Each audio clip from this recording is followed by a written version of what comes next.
तर बाळ जन्माला आल्यानंतर त्याला 4 महिने 5 महिने पुढचे आंघोळ घातली जाते, मालिश केलं जातं.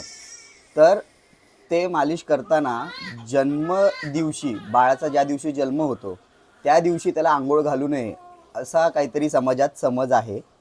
तर त्याच्या मागची नक्की मूळ कहाणी काय आहे, काय स्टोरी आहे की असं का जन्मवाराच्या दिवशी बाळाला आंघोळ घातली जात नाही. तर त्यासाठी आमच्याकडे आमच्या छोट्या बेबीला आंघोळ घालण्यासाठी एक मावशी येतात. त्यांना मी हा प्रश्न विचारला असता त्यांनी काय उत्तर दिलं किंवा त्यांनी त्यामागची काय कहाणी सांगितली ही आपण ऐकूया मावशींकडूनच. काही लोकांचा असा समज असतो की बाळाला 3 महिने 6 महिने आंघोळ घालायची नाही, जन्मत्या बाळाला. तर का घालायची नाही, तर जन्मवार म्हणून एक पाळला जातो.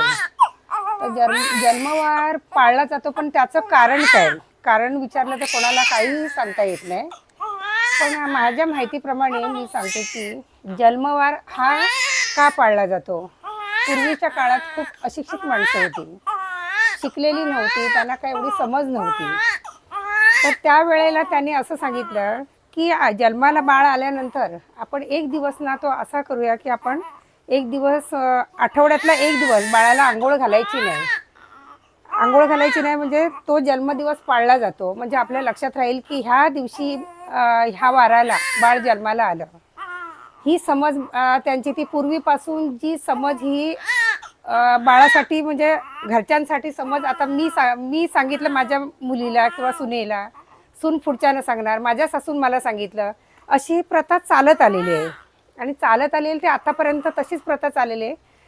पण त्याच्यामध्ये आंघोळ घालण्याचा आणि जन्मदिवसाचा त्याच्यामध्ये काहीही आपल्याला असा फरक नाही किंवा त्याच्यामध्ये अडथळा नाही.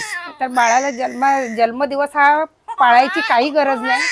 नेहमी जशी आपण आंघोळ घालतो तशी घालावी, तसं बाळाची काय एक तर बाळाला काय त्रास होत नाही किंवा नुकसान होत नाही. माझ्या माहितीप्रमाणे मला एवढी माहिती आहे.